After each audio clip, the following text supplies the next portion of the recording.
வாழ்க வையகம், வாழ்க வையகம், வாழ்க வளமுடன்.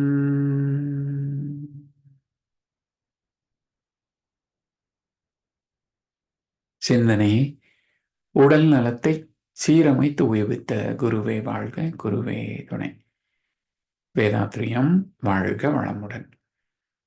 இன்று வரை உலகில் தோன்றிய அனைத்து சித்தர்களும் ஞானிகளும் மகான்களும் மற்றும் வேதாத்திரிய கோட்பாடுகளை அர்ப்பணிப்புணர்வோடு அகிலமெங்கும் உணர்வாக்கிக் கொண்டிருக்கும் ஞான ஆசிரியர்களின் மதிநுட்பமும் குருவர்களோடு சூக்குமமாய் நம்மை சூழ்ந்திருந்து நாம் உய்வதற்கு துணை நிற்குமாக என்று சங்கல்பித்துக் கொண்டு இன்றைய தவ நிகழ்வை இறை வணக்கம் குரு வணக்கத்தோடு நாம் இனிதே துவங்குவோம்.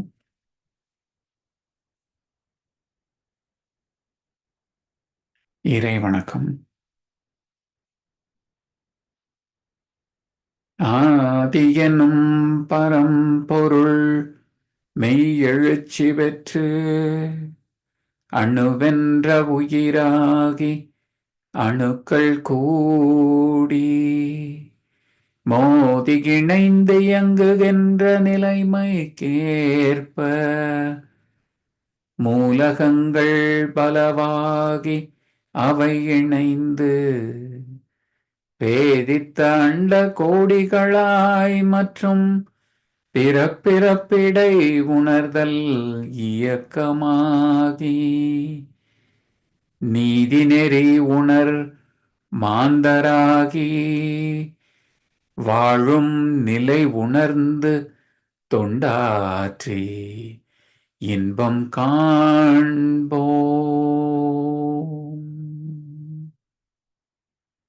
குரு வணக்கம். சிந்தையை அடக்கியே சும்மா இருக்கின்ற சீரறிய செய்த குருவே, அந்த நிலை தனில் அறிவு அசைவற்றிருக்க பெரும் ஆனந்தம் பொங்குதங்கே.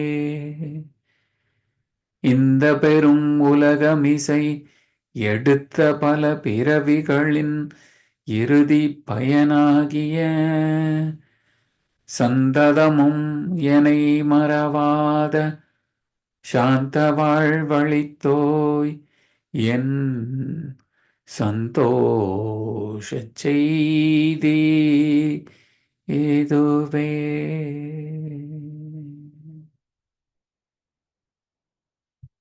வாழ்க வளமுடன். வாழ்க வையகம், வாழ்க வையகம், வாழ்க வளமுடன். இன்று நமக்காக 9 மைய தவம் நடத்திய அருள்நெறியார் ஐயா அவர்களை வாழ்த்துவோம். அருள்நெறியார் ஐயா அவர்கள் வாழ்க வளமுடன். அவர்களின் அன்பு குடும்பம் வாழ்க வளமுடன். அவர்களின் உடல் நலம், பொருள் வளம், மனவளம் மற்றும் அவர்களின் ஆன்மீக தொண்டு வாழ்க வளமுடன், வாழ்க வளமுடன், வாழ்க வளமுடன். வாழ்க வளமுடன். இறை விஞ்ஞானம் தொடர் நற்சிந்தனை வழங்கிட மூத்த பேராசிரியர் ஞானாசிரியர் அருள்நிதி பழனிசாமி வேலுசாமி ஐயா அவர்களை அழைத்தமைவோம். வாழ்க வளமுடன் ஐயா. வாழ்க வளமுடன் ஐயா. வாழ்க வையகம், வாழ்க வையகம், வாழ்க வளமுடன். குரு வாழ்க, குருவே துணை. சான்ற பெருமக்களே, இறை விஞ்ஞானம் வேதாத்திரிய தொடர் சிந்தனையின் 19ஆம் பாகத்தில் உயிரின வரலாறு பற்றிய 8ஆம் அமர்வில் மேலும் சில கருத்துக்களை பகிர்ந்து கொள்வோம். நேற்றைக்கு நேர்மை கூர்மை என்ற இருமை வகை தெரிந்து ஈண்டாரம் பூண்டோர் பெருமை பெருங்கிற்று உலகு என்ற குறளுக்கான விளக்கத்தை பார்த்தோம். நேர்மை என்ற மறைபொருள் ஆராய்ச்சி காற்றின் சக்தியை கடந்து விண்ணுக்கு சென்றது. விண்ணிலிருந்து அணுவுக்கும், அணுவிலிருந்து புரோட்டான் நியூட்ரான் என்ற நிலையிலே நுணுகி இறைத்துகள் வரைக்கும் ஆராய்ச்சி செய்து முடித்திருக்கிறது. இதற்கு மேல் ஆய்வுக்கான வாய்ப்பு கிடையாது.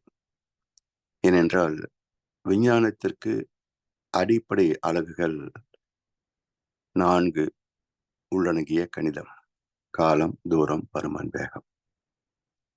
இந்த 4ம் இறைத்துகளிலேயே 2ஆக சுருங்கிவிடுகிறது. அதனால் இறைத்துகளையே காண முடியவில்லை என்றுதான் விஞ்ஞானம் அறிவித்திருக்கிறது.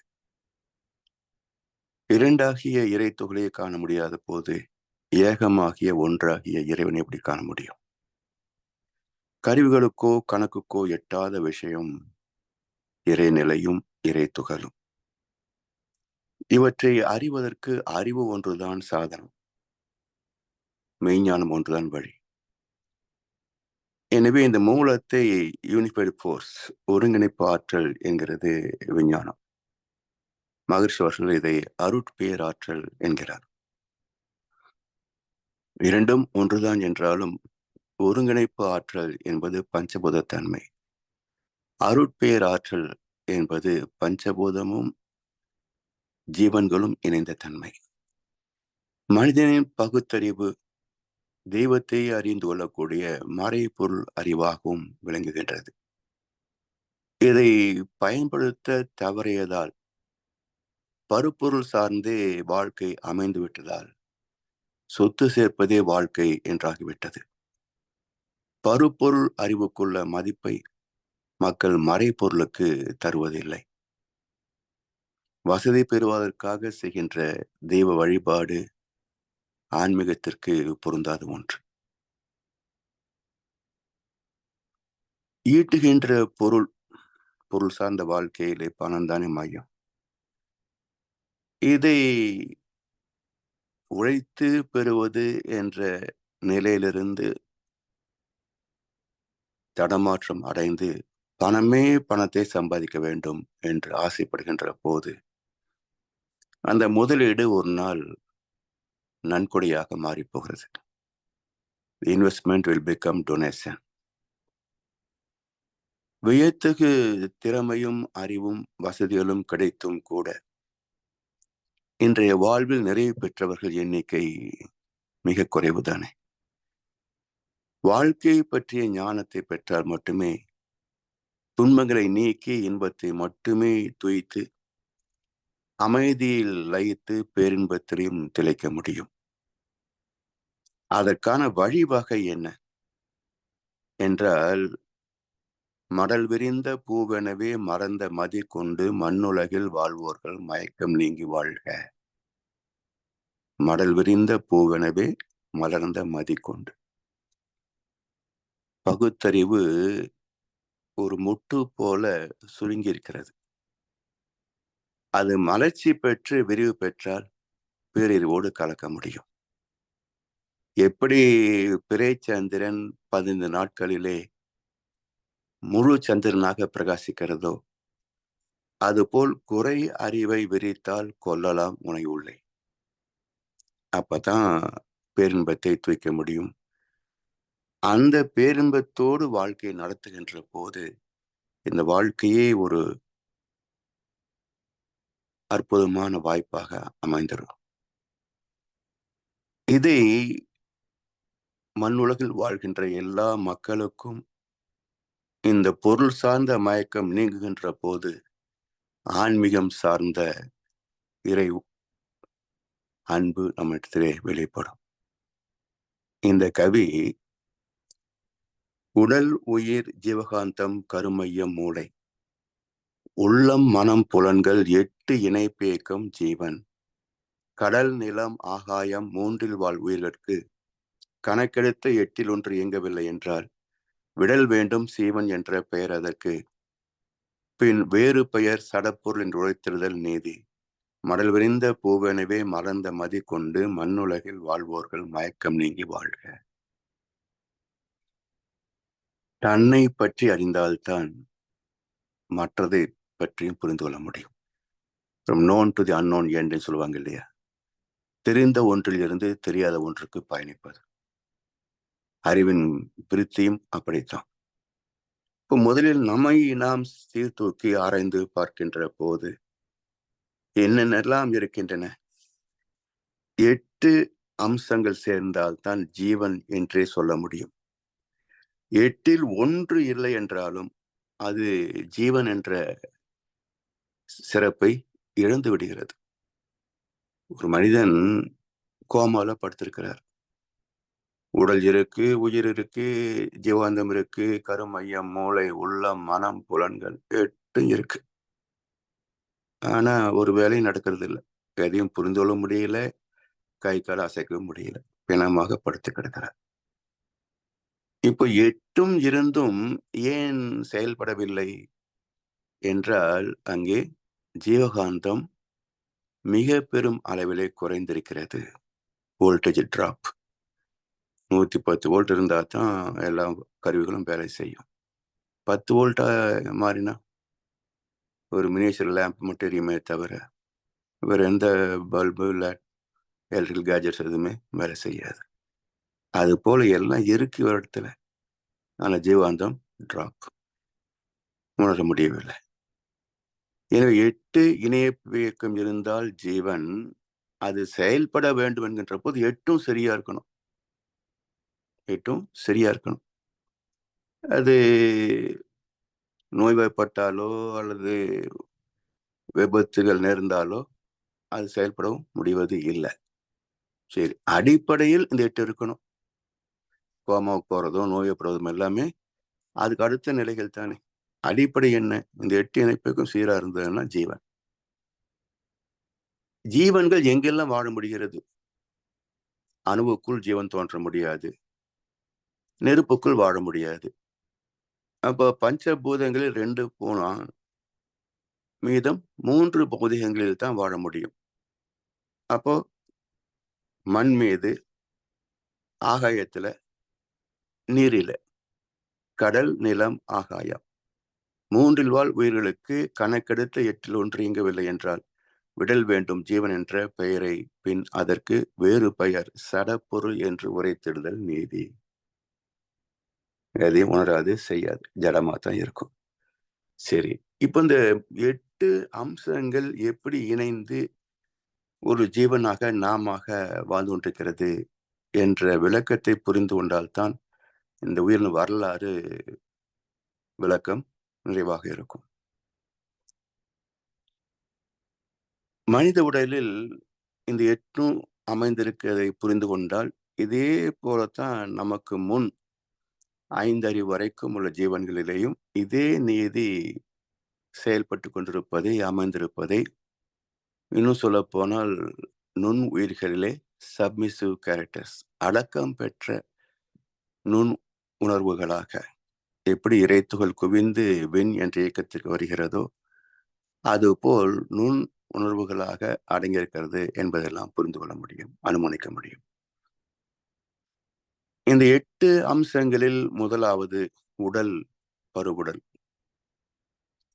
உறுப்புகளால், 7 தாதுக்களால், திசுக்களால், உயிரால், ஜீவகாந்தத்தால் ஆன பருவுடல். தாயின் கரு பையில இந்த உடல் கருவான போது என்ன அளவு, என்ன எடை, யார் கண்டுபிடிக்க முடிந்தது? தானம் செய்த தந்தைக்கும் தெரியாது, ஏற்றுக்கொண்ட தாய்க்கும் தெரியாது, இந்த துறையிலேயே தேர்ச்சி பெற்ற கைனகாலஜிஸ்ட் மருத்துவருக்கும் தெரியாது. அது உண்டா இல்லையா? ஒரு 45 நாட்கள் பிறகு தாய்க்கும் தெரியாது, தந்தைக்கும் தெரியாது, மற்றவங்களுக்கும் தெரியாது. ஆனா மருத்துவத்துறை சொல்கிறது உண்டாயிருக்கிறீர்கள்.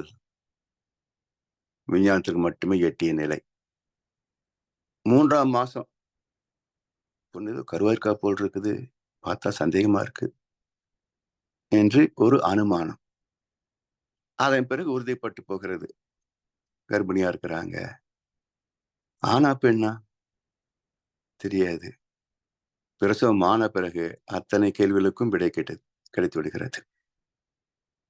இப்போ 45 நாட்களுக்கு முன் கருவானது ஏன் அந்த 45 நாட்களாக யாருடைய அறிவுக்கும் விஞ்ஞானத்திற்கும் எட்டவில்லை?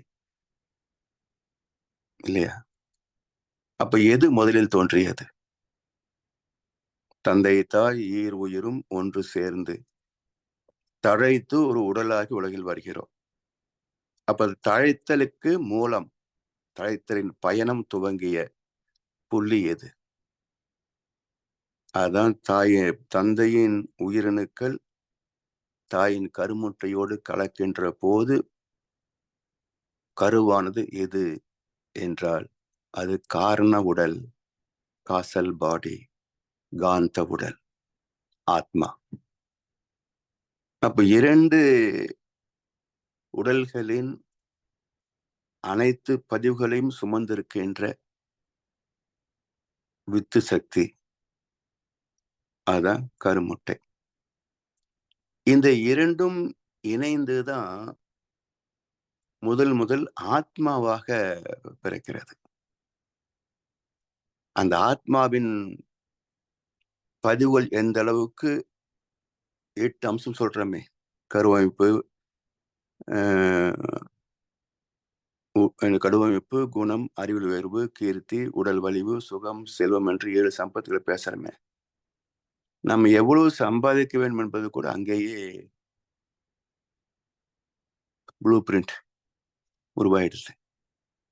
அப்ப அந்த 7 சம்பத்துக்கள் நாம் எந்த அளவுக்கு பெற வேண்டும் என்பது எல்லாமே அந்த ஒரு வித்தினிலே மரம் போல அந்த ஆத்மாவிலே சஞ்சித கர்ம வினைகளாக கூடி கருவாகிறது. அடுத்து என்ன நிகழ்கிறது? எதை கொண்டு இந்த ஆத்மா வளர்ந்து உடலாகிறது என்றால், தாயின் நாதம் என்ற ஜீவகாந்த ஆற்றலை ஈர்த்து தன்வயப்படுத்தியே அந்த காந்த உடல் உயிர் உடலாக வளர்ச்சி பெறுகிறது 45 நாட்களில். அந்த உயிரின் இயக்கத்தை தான் அல்ட்ராசவுண்ட்ல கண்டெடுக்கிறாங்க. மேலும் வளர்ந்து அது திசுக்களாக மாறும். அந்த திசுக்கள் வளர்ச்சி பெற்று உறுப்புகளாக மாற்றம் பெறுகிறது. அந்த வளர்ச்சி நிறைவு பெறுகின்ற இடத்திலே குழந்தையாக பிரசவம் ஆகிறது. அப்ப அடிப்படையிலே ஒரு ஜீவன் உருவாவதற்கான கரு, அது ஜீவாந்த களம், கேரக்டரைஸ்டு பயோ மேக்னெட்டிக் டொமைன். தந்தை தாய் உயிரின் பதிவுகள் மட்டுமல்ல, அவரிடத்திலே சஞ்சித கர்மா என்று 7 தலைமுறை பதிவுகள் இருக்கு இல்லையா? அப்ப 7 7 14 தலைமுறைகளின் பதிவுகளை சுமந்துதான் ஒரு கரு உருவாகிறது தாயின் கருப்பையில. அந்த பதிவுகளுக்கு ஏற்ற மாதிரி உருவமைப்பு, குணம், அறிவு எல்லாமே அமைகின்றது. அப்படி வளர்ச்சி பெற்று உயிருடல் ஆகிறது. பிறகுதான் அது திசுக்களாக, பருவுடலாக, திசுக்கள் கூடி உறுப்புகளாக, மொத்த உடலாக வளர்ச்சி பெறுகிறது. இதெல்லாம் படிப்படியா போகுதுன்னு இல்லை.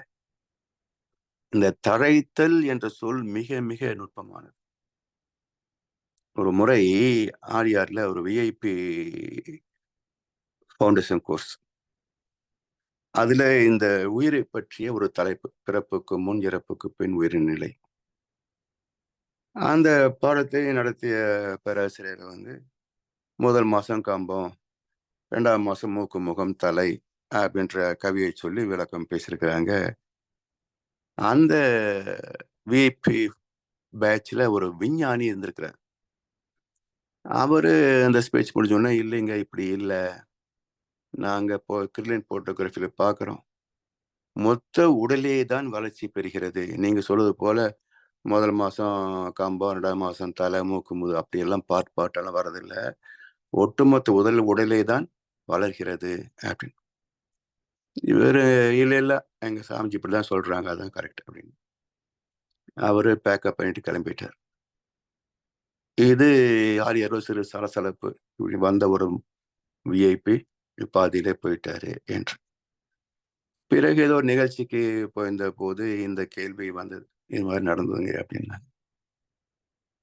உங்களுடைய கருத்து என்ன அப்படின்னு கேட்டேன். நான் சொன்னேன், முதல்ல விஞ்ஞானத்தை நாம் மறுத்து பேச முடியாது, அதெல்லாம் எம்பரிக்கல் ப்ரூஃப். அவங்கள நிரூபணத்தை வைத்துத்தான் அவங்க பேசுறாங்க. அது இல்லைன்னு மறுத்து எப்படி நீங்க சொல்ல முடியும்?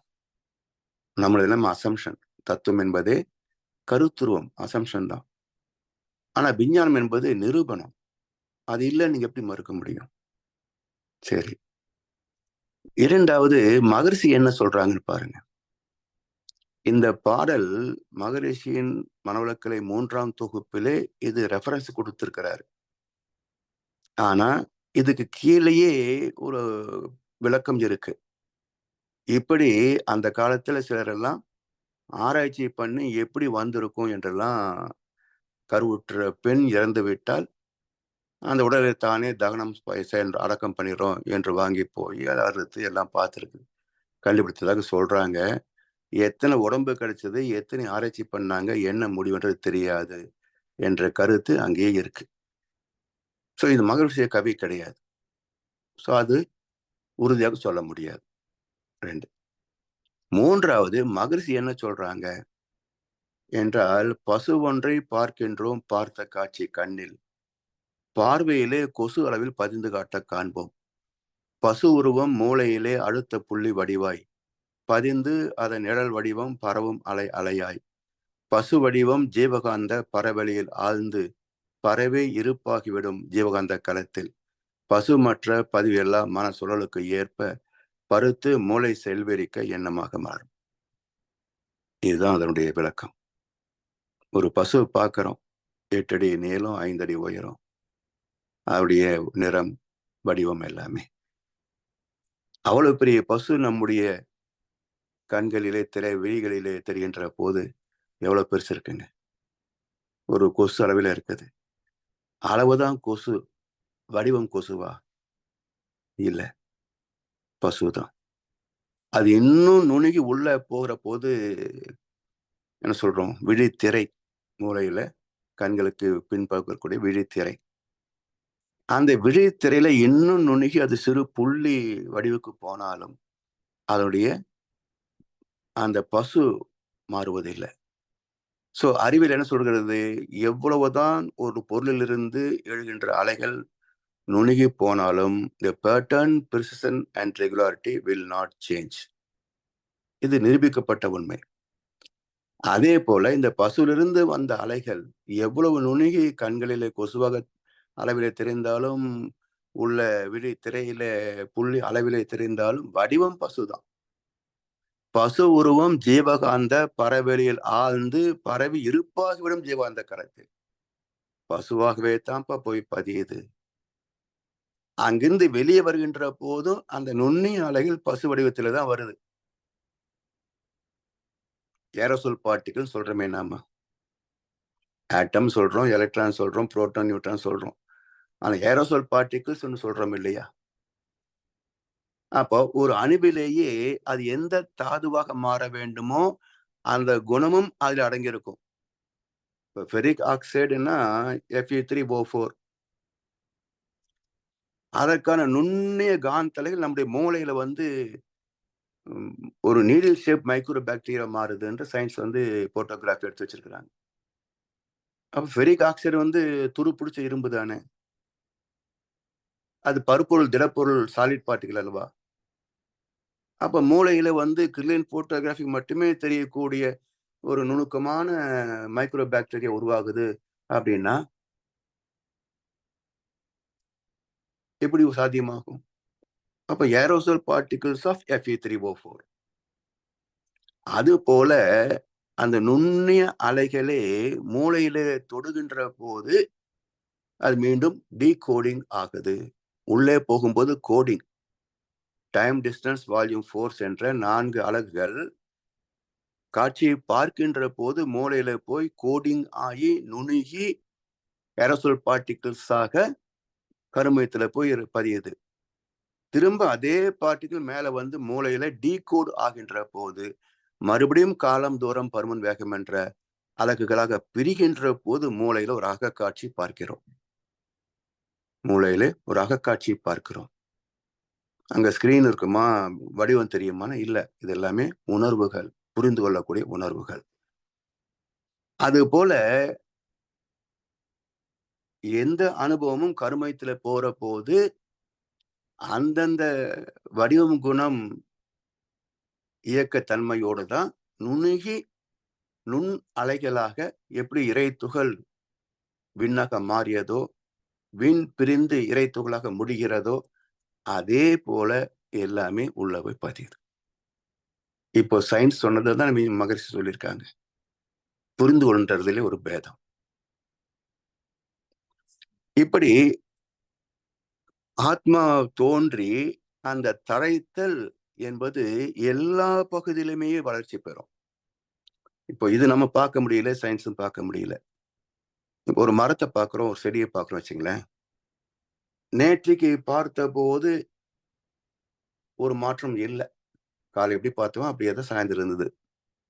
இன்றைக்கு காலையில் பார்க்கிற போது பல மாற்றங்களை நாம் பார்க்கிறோம். நேற்றைக்கு முதிர்ந்து பழுத்திருந்த இலை இன்னைக்கு உதிர்ந்து கிடக்குது. நேற்றைக்கு ஓரளவுக்கு வளர்ந்திருந்த இலை இன்னைக்கு முதிர்ந்து இருக்குது. நேற்றைக்கு மொட்டாக இருந்தது இன்னைக்கு கொஞ்சம் மலர்ச்சி பெறக்கூடிய நிலையில விரிந்திருக்குது. இப்படி ஒவ்வொரு இலையும் வளர்ச்சி பெற்று கடைசியில உச்சியில ஒரு புதிய தளிர் தோன்றியிருக்கும். சரி, இப்போ ஒரு கேள்வி. பூமிக்கு மேல் இத்தனை மாற்றங்களை பார்த்தோமே, கிளை வேர்களிலும் ஆணி வேரிலும் வளர்ச்சி இருக்குமா இருக்காதா? இல்லைங்களா? மேல இத்தனை மாற்றத்தை பார்த்துட்டோம், வளர்ச்சியை பார்த்துட்டோம். அப்ப வேர்களிலே, பூமிக்கு கீழே வேர்களிலே வளர்ச்சி இருக்குமா இருக்காதா? அங்கேயும் இருக்கும். அப்ப தழைத்தல் என்றால் ஒரு பொருளின் அனைத்து அணுக்களும் பெறுகின்ற வளர்ச்சிக்கு உரிய வார்த்தை தான் தழைத்தல். மிக சிறப்பு மிக்க நுட்பமான ஒரு வார்த்தை தழைத்தல். எனவே தந்தை தாய் ஈர் உயிரும் ஒன்று சேர்ந்து தழைத்து ஒரு உடலாகி உலகில் வந்தோம். ஆத்மாவாக கருவாகி, உயிராகி, திசுக்களாகி, தோற்றங்களாகி, உடலாக அனைத்தும் ஒரே சமயத்தில் gradual development, step by step development அல்ல. அனைத்து உறுப்புகளும் ஒரே சீராக வளர்ச்சி பெற்றுக் கொண்டே வருகிறது. இப்படி உடல். அடுத்தது என்ன? உயிர். இப்போ ஒரு காலத்துல எல்லாம் 7ஆம் மாசம் குழந்தைக்கு உயிர் வருது அப்படின்பாங்க. உயிர் இல்லாம வர முடியுமா?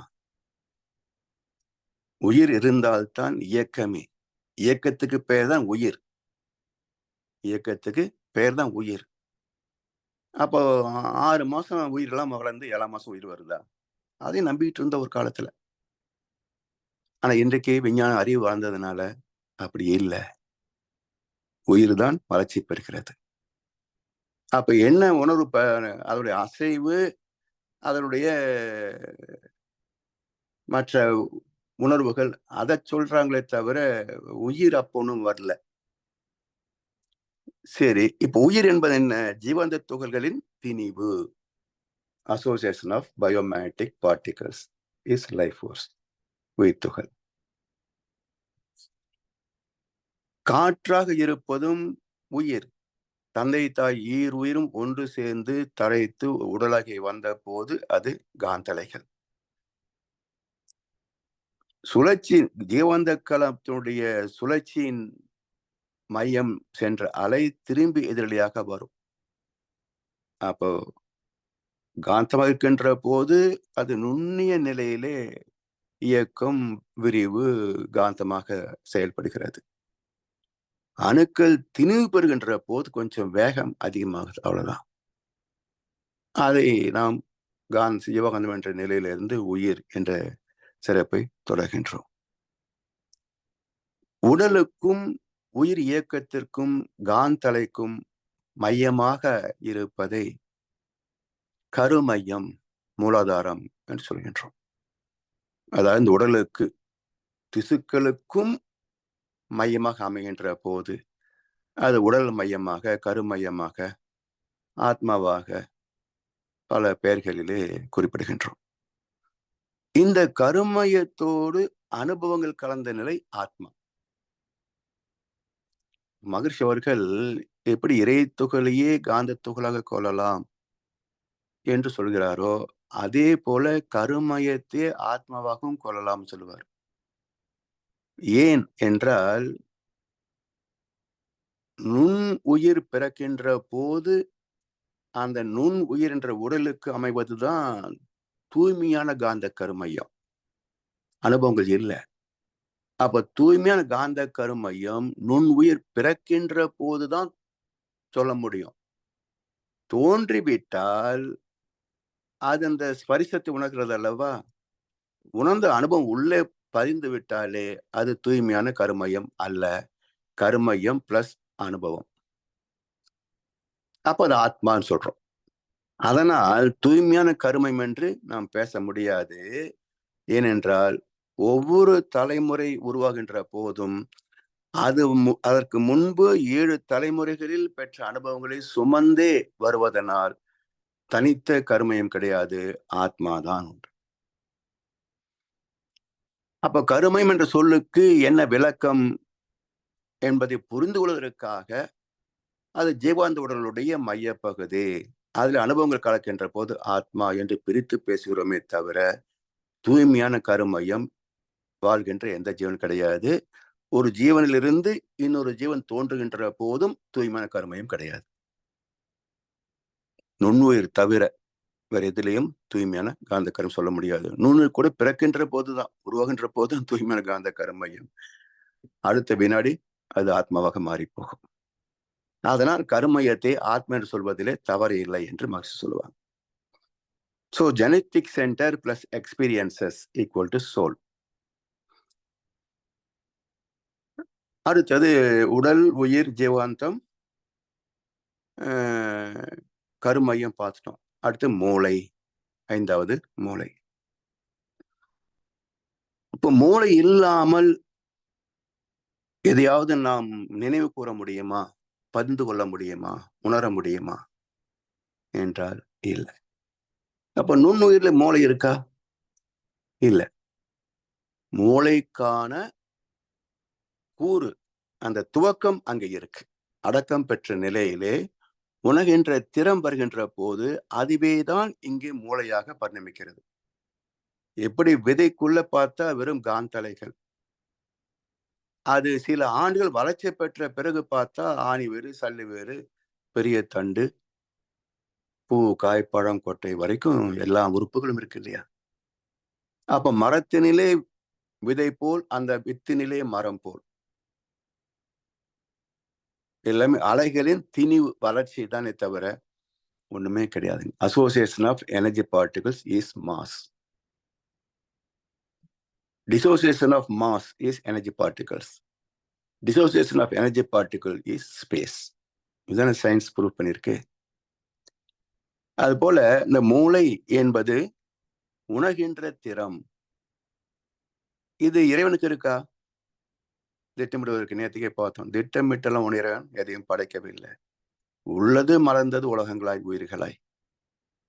சரி, இந்த மூளையை பற்றி மேலும் சில கருத்துக்களை நாளை அமர்வில் சிந்திப்போம் என்று சொல்லி வாய்ப்பளித்தனருக்கு நன்றி பாராட்டி இன்று வரை நிறைவு செய்கின்றோம். வாழ்க வளமுடன். வாழ்க வையம். வாழ்க வளமுடன் ஐயா. வாழ்க வளமுடன் ஐயா. உள்ளது மலர்ந்தது உலகங்களாய் உயிர்களாய். அருமை ஐயா. இருந்தது இயக்கம் பெற்றது, பரிணமித்தது. அருமை, மிகச்சிறப்பு ஐயா. வாழ்க வளமுடன். தொடர் வழங்கி வந்து கொண்டிருக்கும் மூத்த பேராசிரியர் ஞானாசிரியர் அருள்நிதி பழனிசாமி வேலுச்சாமி ஐயா அவர்களும் அவரது அன்பு குடும்பத்தினரும் அருட்பேராற்றல் கருணையினால் உடல் நலம், நீளாயுள், நிறை செல்வம், உயர் புகழ், மெய்ஞானம் ஓங்கி வாழ்க வளமுடன், வாழ்க வளமுடன், வாழ்க வளமுடன் பாடல்கள் பாடி நிறைவு செய்யும் தருணம் இது. வேதாத்திரிய பாடல் பாட அருள்நிதி பிரதீப் துரை ஐயா அவர்களும், பிரம்மஞான கவியும் உலக நல வாழ்த்தும் பாட அருள்நிதி ஸ்ரீராம் ஜேபி ஐயா அவர்களும். வாழ்க வளமுடன் ஐயா.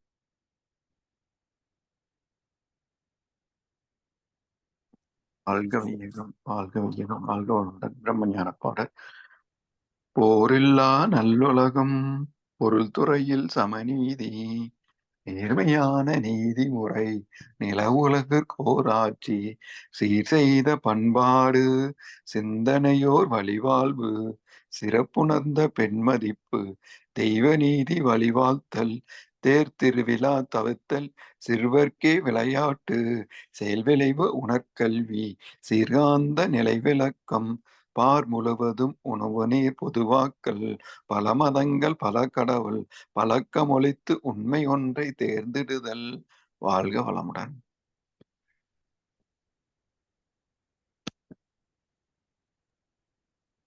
வாழ்க வளமுடன்.